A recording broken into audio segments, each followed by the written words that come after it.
श्री स्वामी समर्थ सर्वांना.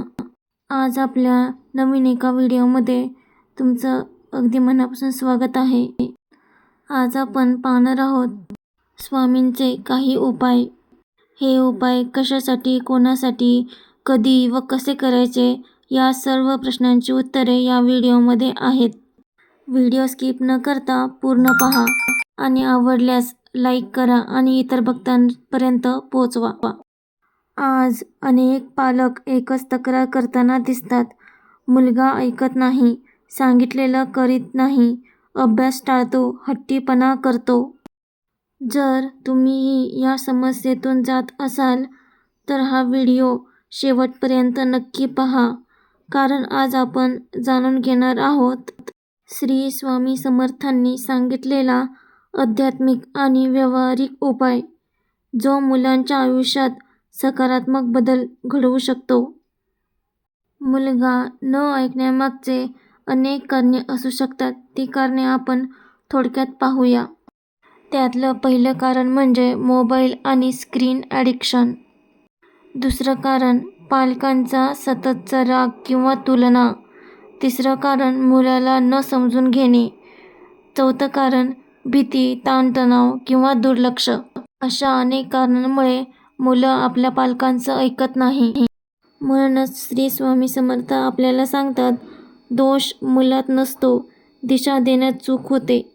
या समस्यातून जे त्रासलेले पालक आहेत त्यांच्यासाठी आपण श्री स्वामी समर्थांचा आध्यात्मिक उपाय पाहूया, जेणेकरून त्यांच्या मुलांमध्ये थोडासा का होईना नक्की फरक पडेल. उपाय क्रमांक 1. गुरुवारी स्वामींचे नामस्मरण. प्रत्येक गुरुवारी सकाळी मुलाच्या नावाने 11 वेळा श्री स्वामी समर्थ हा मंत्र जपा. मनापासून अशी प्रार्थना करा, स्वामी माझ्या मुलाला सद्बुद्धी द्या. उपाय दुसरा.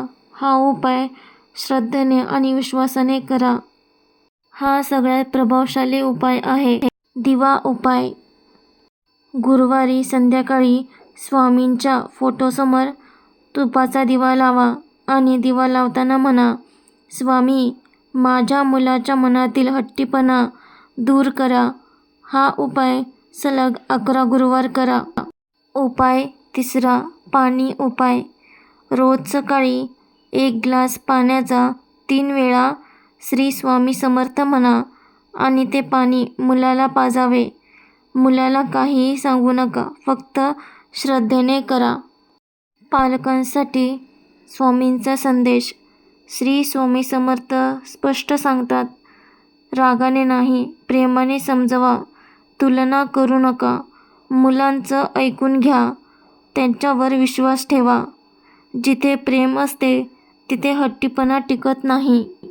आता काही जणांचे प्रश्न असतात, हे उपाय केल्यानंतर सकारात्मक बदल कधी दिसतील? हे आपण पुढे जाणून घेऊया. जर तुम्ही हे उपाय श्रद्धेने केले तर मुलाचा राग कमी होईल, ऐकण्याची तयारी वाढेल, अभ्यासात लक्ष लागेल, घरात शांतता निर्माण होईल. आपण कुठलीही गोष्ट करतो ती लवकरच होते असं काही नाही. स्वामींची कृपा हळूहळू पण कायमस्वरूपी परिणाम देते. मुलगा ऐकत नाही म्हणून निराश होऊ नका. श्री स्वामी समर्थ तुमच्या पाठीशी आहेत. व्हिडिओ आवडला असेल तर लाईक करा, शेअर करा इतर पालकांसाठी. चॅनल सबस्क्राईब करा. श्री स्वामी समर्थांचा जय जयकार. लाईक, शेअर, कमेंट करायला कुठलेही पैसे लागत नाही.